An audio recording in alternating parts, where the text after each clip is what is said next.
Halo millennials and Gen Z, kembali lagi di Locker Room by IDN Times bareng aku Margit Damanik. Teman-teman, kali ini kita mau ngobrol bukan sama atlet tapi sama orang yang berpengaruh untuk perkembangan atlet itu sendiri. Nah, yang satu ini wajah baru nih di Pelatnas. Siapa lagi kalau bukan pelatih kepala tunggal putri Indonesia, Coach Indra Wijaya. Halo Coach. Ya, halo. Terima kasih banyak sudah meluangkan waktunya Coach. Ya, sama-sama. Sebenarnya baru 2 mingguan ya Coach ya melatih di sekarang ya udah 1 bulan satu lah. Satu bulan ya. Coach mau nanya tentang background story-nya Coach Indra dulu nih. Kita mundurnya jauh nih kayak ke belakang ya. Oke. Coach Indra tuh main bulu tangkis sejak umur berapa sih Coach? Atau mengenal? Kalau saya sih dari kecil sudah kenal bulu tangkis. Mungkin umur 7-8 tahun tuh saya sudah kenal bulu tangkis karena keluarga saya, papa saya, om saya itu memang saudara-saudara tuh memang mereka keluarga bulu tangkis lah. Keluarga bulu tangkis, iya. Dan yang terjun ke bulu tangkis kan gak cuma Coach Indra ya dari keluarga ya? Iya, saya 4 bersaudara, empatnya semua di badminton. Okay. Iya. Terus memutuskan mau jadi atlet gitu? Itu sebenarnya berjalan dengan sendirinya lah. Dalam maksudnya kita kan apalagi zaman-zaman dulu kan, nggak seperti sekarang. Saya rasa badminton satu sport yang menjanjikan gitu ya. Dalam arti kalian bisa berprestasi, kalian bisa mendapatkan banyak hal di badminton ini, gitu kan. Kalau dulu kan mungkin belum seperti sekarang. Jadi dengan berjalannya waktu, mungkin papa saya atau om saya lihat, ini anak bisa ya, gitu kan. Oh, ini anak boleh ya, kelihatannya ada bakat ya. Mungkin dari situ jadi lebih intens, lebih ikut pertandingan gitu ya. Kalau dulu tuh apa istilahnya? Goal utamanya waktu kecil main bulu tangkis, suka bulu tangkis, goal utamanya udah pengen Olimpik, udah tahu yang kayak gitu-gitu atau bukan sekedar sih, sama maksudnya mimpi besarnya masuk Pelatnas jadi pemain tim nasional gitu. Kalau di awal diperkenalkan badminton sih sebetulnya tujuannya kalau keluarga saya yang penting ini anak jalannya di hal yang positif kan gitu. Okay. Kalau untuk zaman dulu mimpi ke Olimpik aja badminton belum ada gitu ya. Tapi kalau dengan sendirinya berjalan waktu ngelihat kita punya senior juara dunia, apalagi Indonesia kan ya luar biasa sekali lah ya sejarahnya di badminton gitu. Jadi lama-lama ya kita jadi tertarik dan termotivasi untuk saya juga pengen ya gitu ya, gitu. Jadi juara dunia, jadi juara apalah gitu kan ya. Sederet prestasi ini udah Coach. Oh, sebelumnya tapi ini dulu deh Coach. Masuk Pelatnas dulu Coach usia berapa? Pelatnas. Pertama kali ada Cipayung saya masuk Pelatnas. Wah. Penghuni pertama berarti di Cipayung termasuk. 92 ya. Setelah Olimpik Barcelona kan pindah sini nih kalau nggak salah. Cipayung. Nah, ini saya termasuk kloter pertama yang masuk. Oke, kloter ya pertama. Itu pertama kali. Kalau ngelihat terlepas dari kalau fasilitas pasti banyak yang berubah, tapi kalau kehidupan asrama Pelatnas waktu Coach masuk di sini dan selama di sini sama anak-anak sekarang beda nggak sih Coach? Hampir sama, fasilitas jauh lebih baik. Ya, fasilitas jauh lebih baik. Kamar-kamar asrama juga masih memorinya nggak berubah gitu ya. Even beberapa furniture aja saya lihat, masih ada ya, gitu ya. Gitu. Jadi feel like home lah, gitu. Dan sampai tahun 2000 ya Coach kalau nggak salah di 2000 Pelatnas. Ya, sampai tahun 2000. Menghabiskan 8 tahun di Pelatnas. Dulu ada roommate-nya nggak Coach? Roommate saya dulu sama Hermawan Susanto. Oh. Pernah ada cerita lucu atau cerita manis apa? Kalau cowok susah sih cerita manis nih. Kalau dulu karena waktu saya Pelatnas kan termasuk saya baru masuk. Dulu senior saya kan banyak, ada Joko, ada Alan. Hardi, mereka itu nggak lama tuh udah berkeluarga.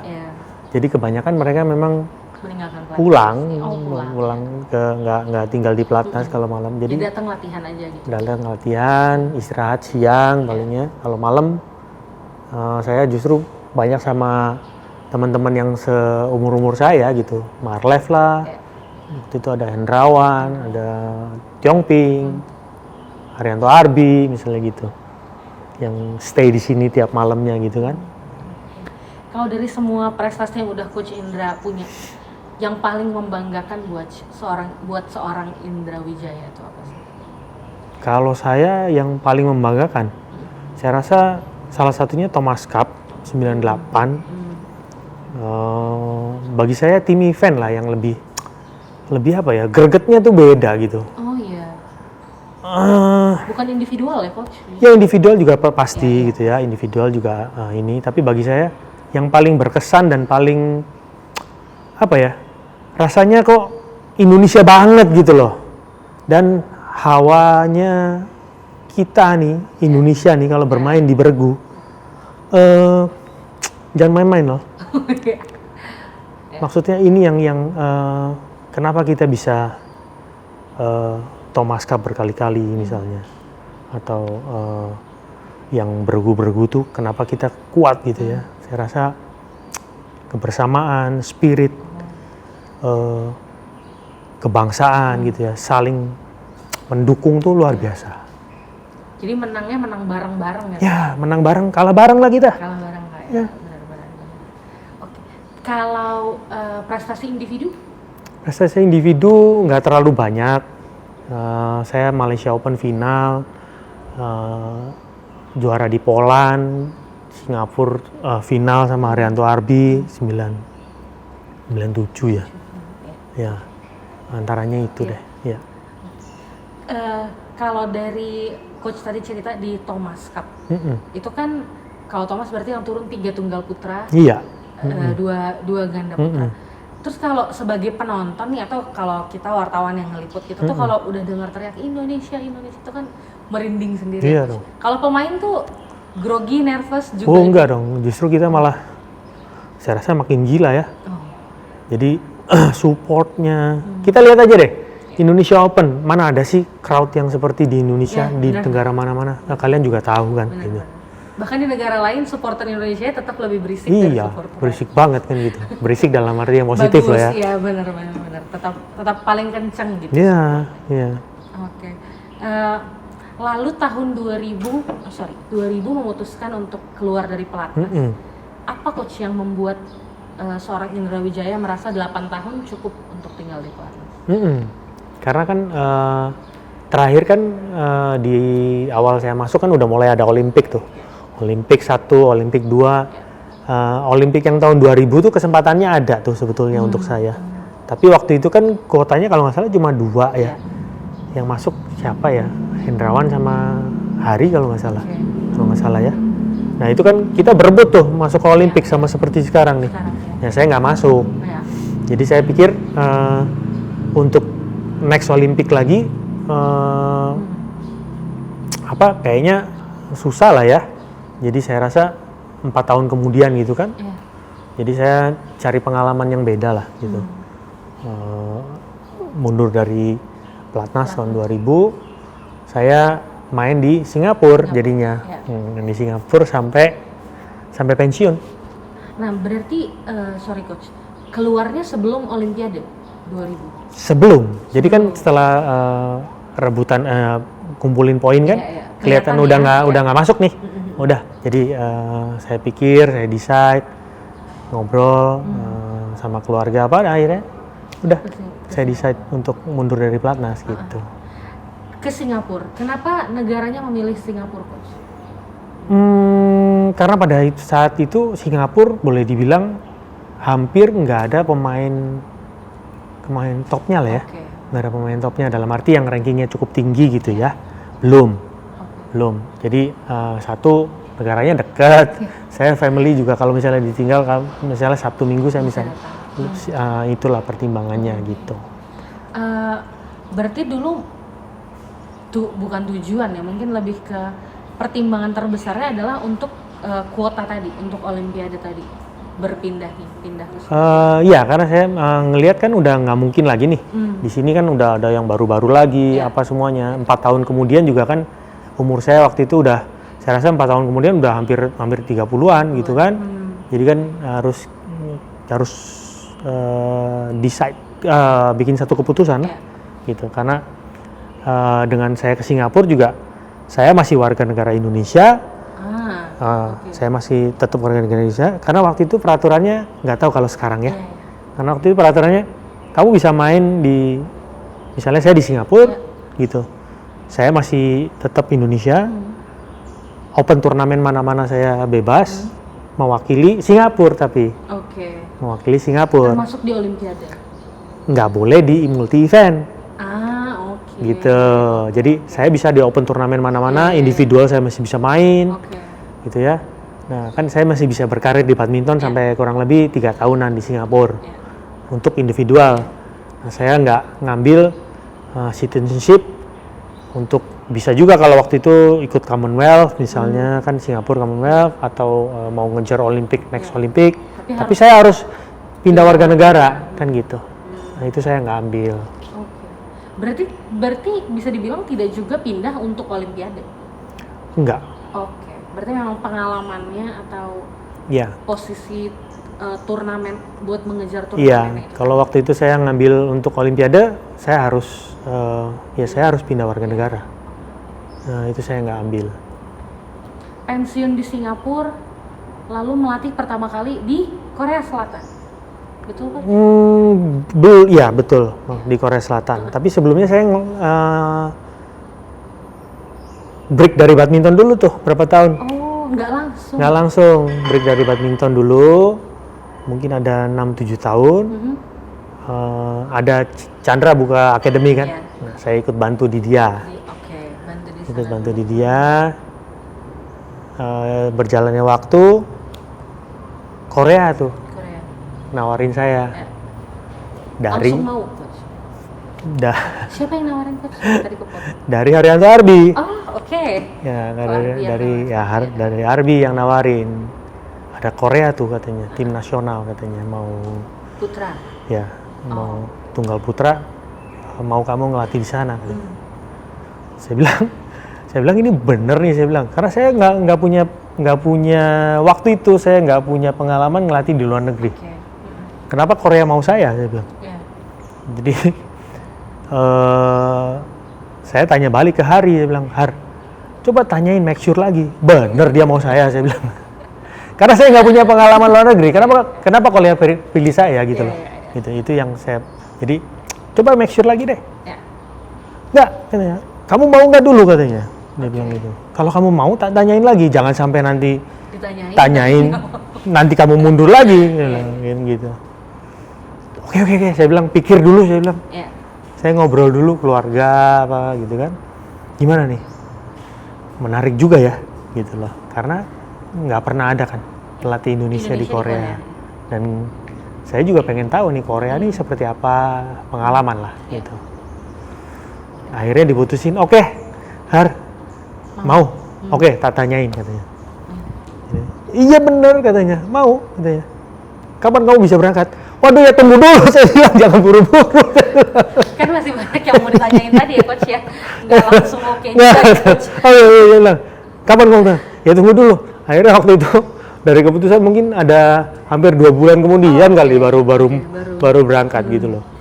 Jadi ya lucu juga sih pengalamannya. Dari situ jadi dengan saya berangkat ke Korea, dari Korea pindah ke Malaysia, kan ya pengalamannya lumayan gitu loh. Jadi kita bisa tahu dan saya juga bisa banyak belajar lagi gitu ya dari apa yang saya sudah tahu, apa yang pelatih saya dulu pernah ajarin, apa semuanya lebih berkembang lah gitu. Dan di Korea itu melatih salah satunya Song Ji Hyo. Sebetulnya saya lebih ke tunggal putra. Lebih ke Sun Wan Ho. Lebih ke Sun Wan Ho, waktu ada Lee Dong Kyun, ada Hyo Kwang Hee, ada Jeon Hyuk Jin yang waktu itu. Tunggal putri saya nggak lama.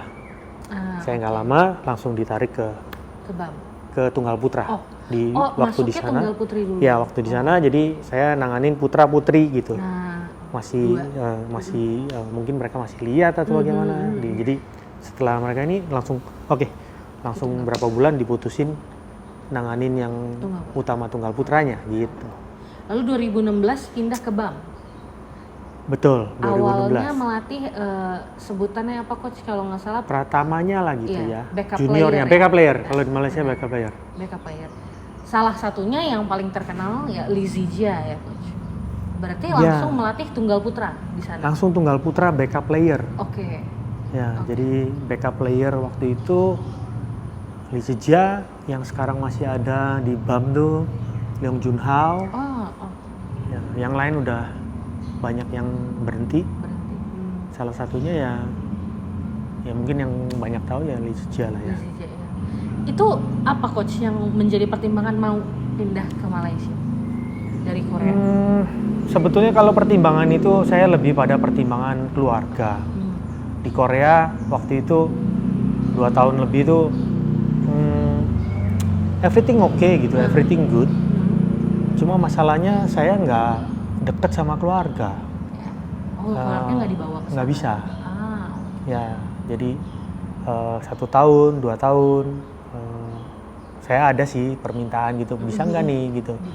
Tapi memang di Korea nggak ada tuh gitu, bisa gitu. Jadi ya kita juga pahami, dan saya juga terus terang anak saya waktu masih kecil gitu loh. Jadi saya pikir kalau ada tempat yang bisa bareng sama keluarga gitu ya, saya lebih dari segi mental juga saya lebih jadi saya punya normal life lah gitu ya gitu, karena saya udah ada keluarga. Dan 2020 kalau nggak salah sempat ke Tunggal Putrinya BAM. 2020 betul, waktu pandemik. Waktu pandemik saya dipindah jadi kepala pelatih Tunggal Putri cuma 1 tahun ya. 1 tahun di masa pandemik. Habis itu keluar dari BAM. Coach kan berarti meski di Korea tadi cuma sebentar dan di BAM juga setahun kurang lebih. Pernah melatih Tunggal Putra dan Tunggal Putri nih.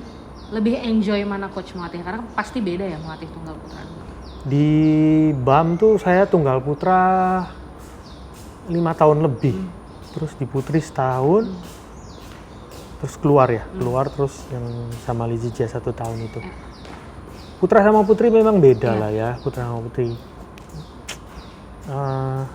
Dari segi personalnya ini Putra sama Putri juga kan beda. Jadi ya saya bersyukur lah saya punya pengalaman Tunggal Putra, di Tunggal Putri. Di rumah juga saya ada anak laki, anak perempuan. Jadi memang harus ada pendekatan yang beda lah antara laki dan perempuan gitu. Terus yang mungkin juga jadi pertanyaan nih coach, kita kan buka pertanyaan buat badminton lovers buat nanya ke IDN Times.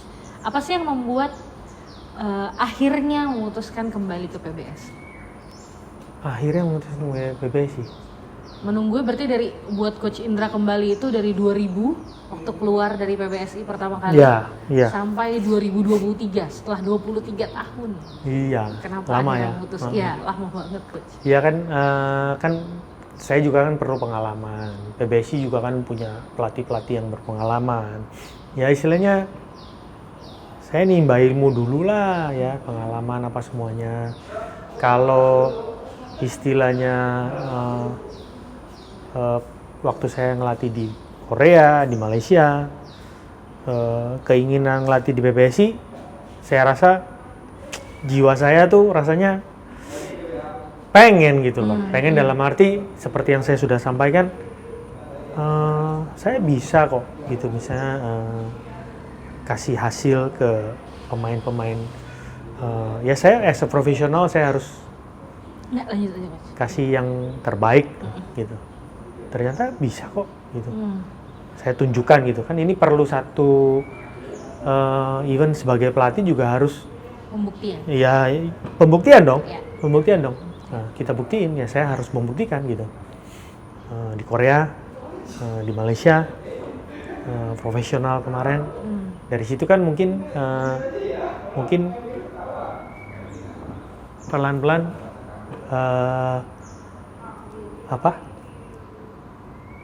mungkin Menjadi pertimbangan dari pengurus PBSI atau bagaimana ya, kembali lagi dengan PBSI minta saya bergabung ya, of course satu kebanggaan untuk saya. Berarti begitu ditawarin ya coach sama PBSI? Ya. Oke. Dan jawabannya langsung iya?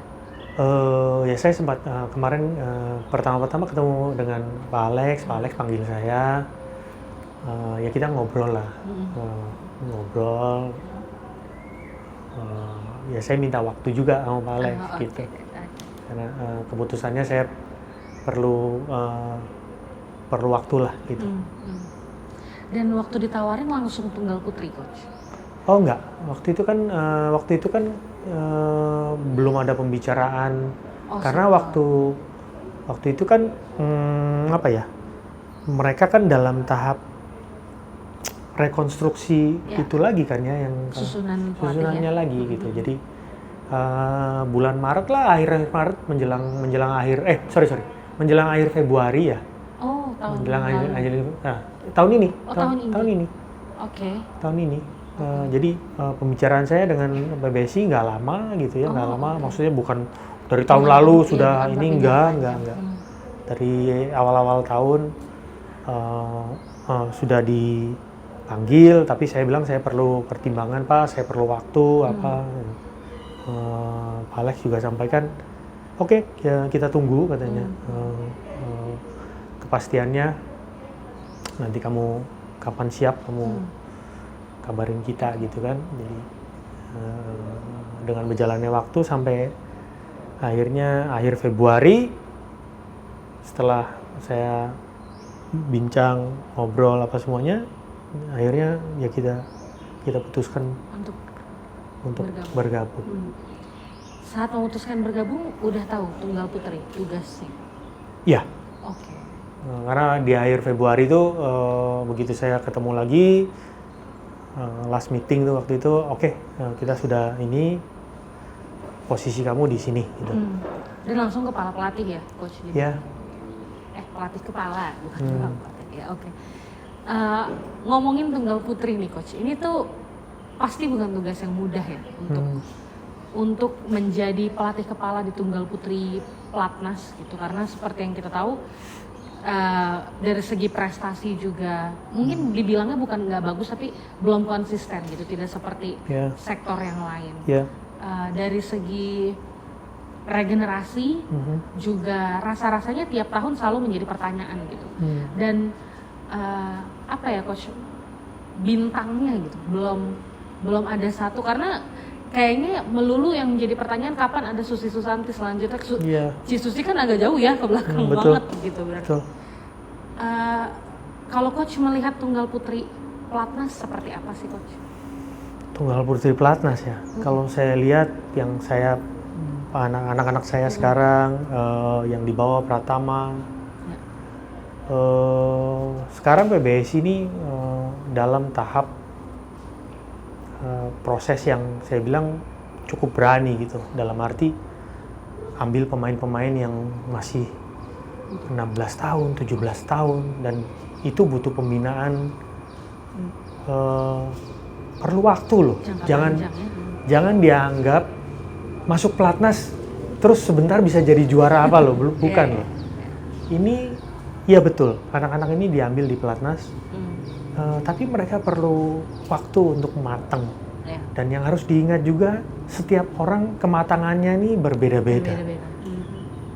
Background dari, let's say background keluarga, dan lain-lain tuh sangat mempengaruhi kematangan seseorang loh. Jadi ini pun perlu yang ya sedikit banyak dipahami gitu ya. Nggak bisa orang masuk Platnas nanti ujuk-ujuk 2 tahun 3 tahun gitu ya. Ini kan kita perlu ngebina gitu, membina. Dan juga mungkin saya mau bicara di sini, betul zaman waktu tahun 90-an gitu, 2000 sampai hampir 2000-an, yang namanya Susi Susanti itu, saya rasa ya mungkin siapa sih yang luar biasa sekali gitu loh. Ini satu orang yang luar biasa lah di tunggal putri. Dan saya rasa nggak bisa juga gitu ya, kita selalu mempertanyakan dan selalunya mau menyamakan kapan nih tunggal putri mau seperti Susi Susanti gitu. Nggak boleh begitulah. Karena seorang Susi ya seorang Susi dengan segala ceritanya yang sudah selesai, yang luar biasa itu gitu. Sekarang yang kita cari nih, ya kita berharap berprestasi menuju ke sana gitu. Tapi nggak bisa kita misalnya harus jadi seperti Susi, harus seperti let's say dulu siapa, Miao Dina, atau siapa, Yuni Kartika. Mereka punya ceritanya sendiri. Nah, anak-anak ini sekarang sedang create, mereka punya story nih. Kita nih sedang berusaha nih, gitu. Kita lihat sampai di mana ending story mereka gitu.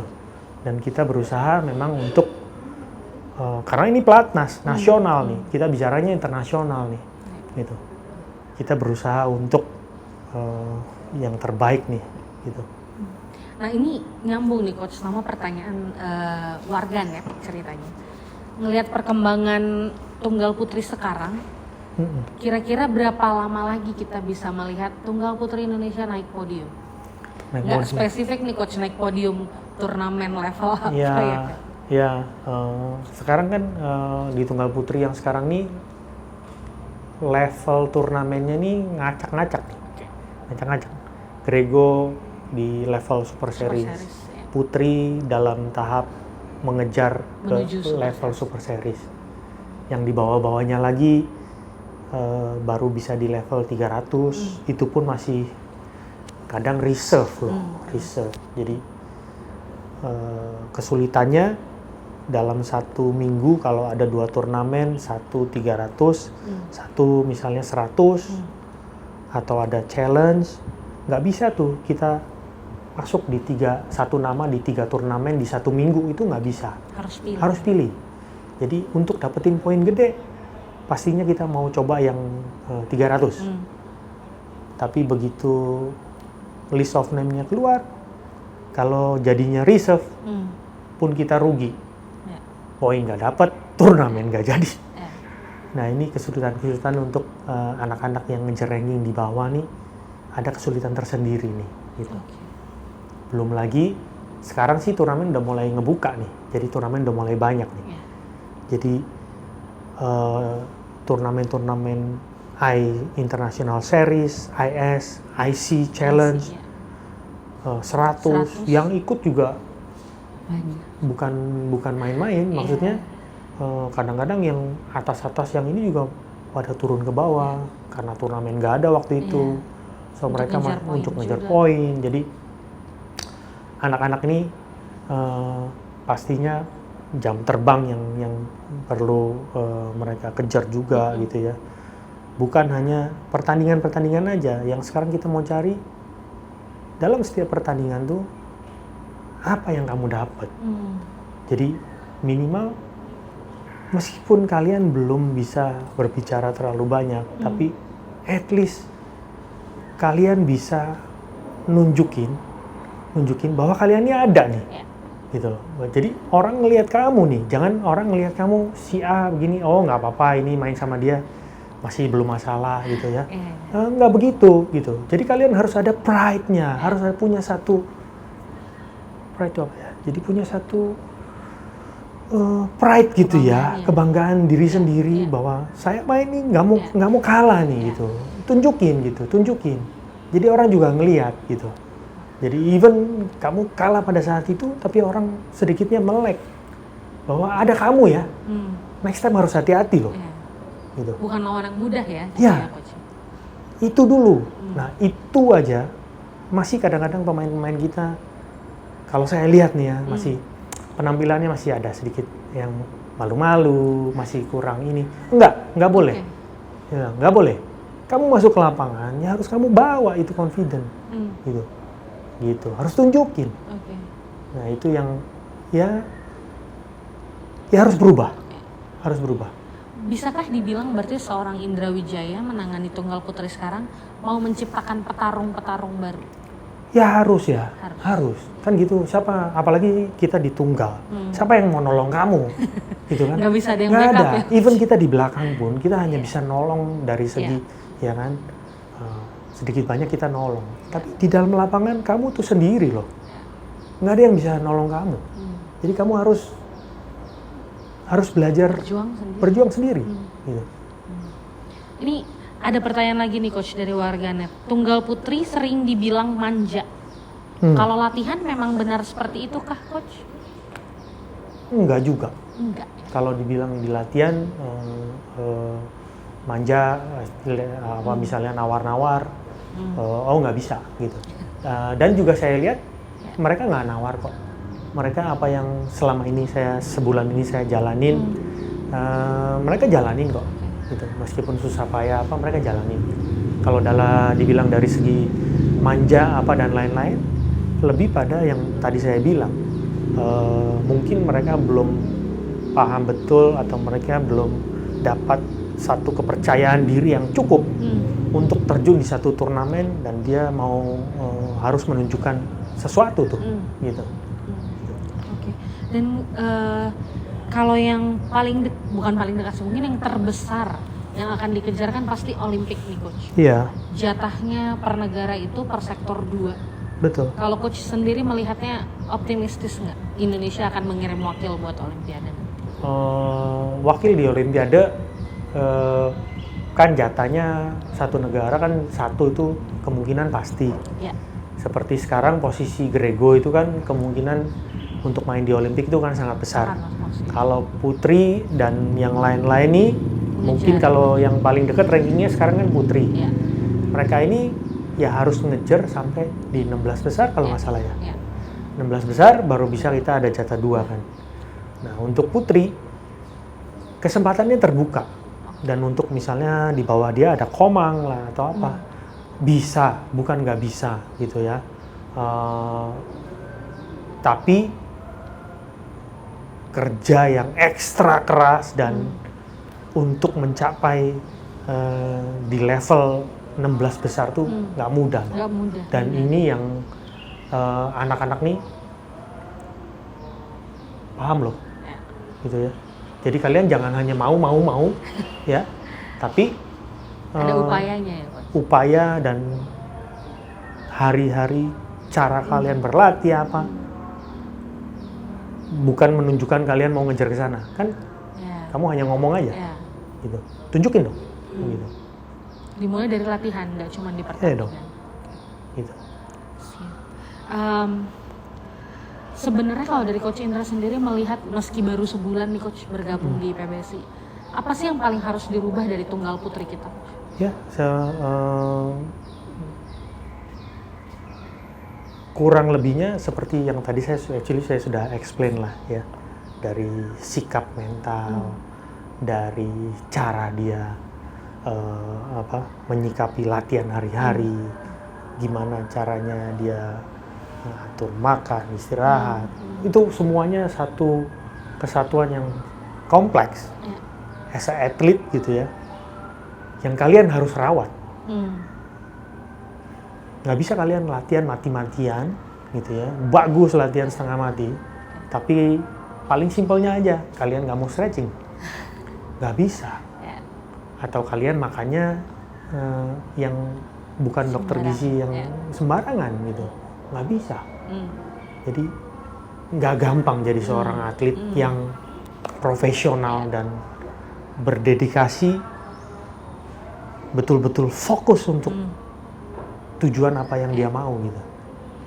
Itu yang masih harus ini yang harus terus di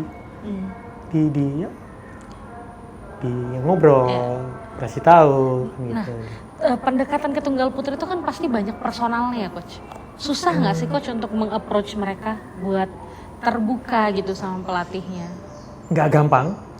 Nggak gampang, tapi apapun juga ya saya berharap saya bisa mencapai tahap itu gitu. Gitu. Ya, saya berharap bisa mencapai tahap itu dengan komunikasi sehari-hari berharap eh, bisa komunikasi di tahap yang lebih nyaman Personal, untuk ya. Lebih open. Lebih open. Oke.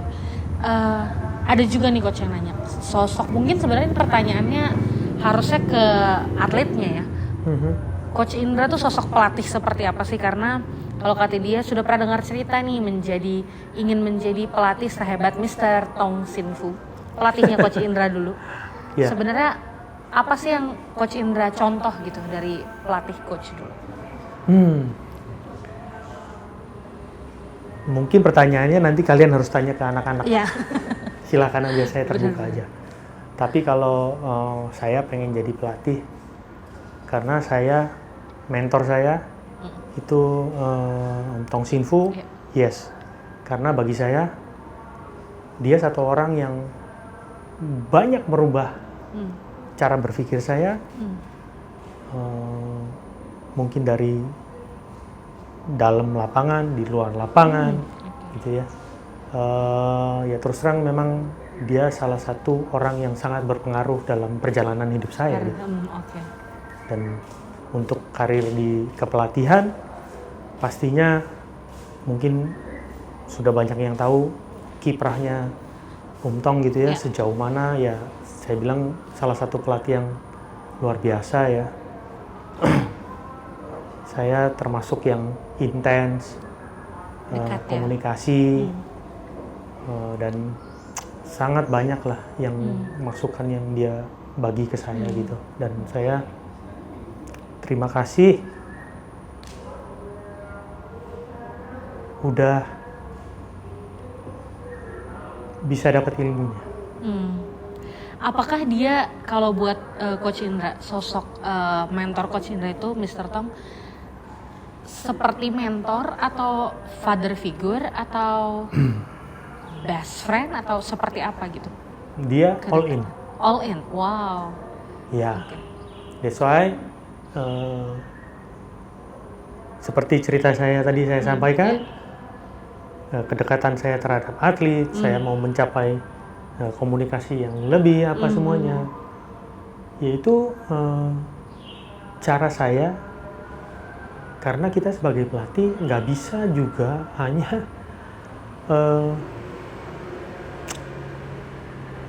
seperti gampangnya ngomong seperti diktator aja begitu, nggak bisa lah. Nyuruh aja nggak bisa, ya nggak bisa.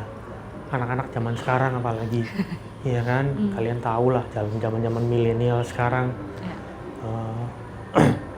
bahkan mungkin terhadap orang tuanya aja nggak deket. Iya kan? Ada kan yang bukan nggak ada gitu. Apalagi terhadap kita yang baru ketemu umur-umur udah 20 tahun dewasa, kan gitu kan, kita nggak ngerti. Dan itu perlu satu pendekatan yang lebih supaya saya lebih tahu dan anak-anak juga lebih tahu apa sih maunya saya gitu. Dan apa yang saya terapkan bisa lebih masuk gitu. Gitu. Lebih kita sebagai pelatih kan harus membimbing, mendidik, memberi contoh. Ya, di satu sisi juga kita harus jadi figur yang keras untuk mereka gitu kan. Ya all in lah. Ya saya berusaha untuk kesana lah. Saya masih belajar. Oke. Mungkin 2 pertanyaan terakhir. Yang pertama, bisa lihat ke kamera coach. Ada pesan yang mau disampaikan buat tunggal putri Pelatnas PBSI, buat anak-anak didiknya nih coach. Wah, ini untuk tunggal putri ya. Untuk tunggal putri, ya saya berharap dengan kehadiran saya di Pelatnas, terutama di tunggal putri, bisa menjadi satu nilai yang positif. Kalian bisa dapat ilmu-ilmu yang baru. Ya kita sama-sama belajar, sama-sama berjuang untuk membuktikan gitu. Tunggal putri juga bisa berbicara lebih tinggi, lebih banyak dari yang sekarang. Semua tergantung kalian. Kalian bisa.